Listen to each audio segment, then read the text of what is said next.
Baru-baru ini ada seorang kerana akaun lulus pinjaman peribadi 41,000 tuan-tuan.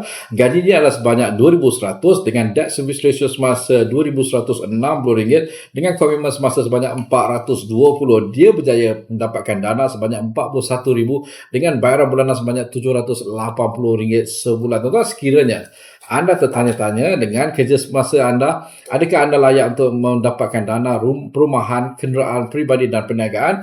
Saranan saya untuk anda dapatkan laporan My Pocket anda untuk anda mengetahui kedudukan kewangan semasa anda, berapakah kelayakan permohonan untuk anda membeli rumah, kereta, pinjaman peribadi dan pinjaman perniagaan di www.mypocket.my. Hanya RM50 saja.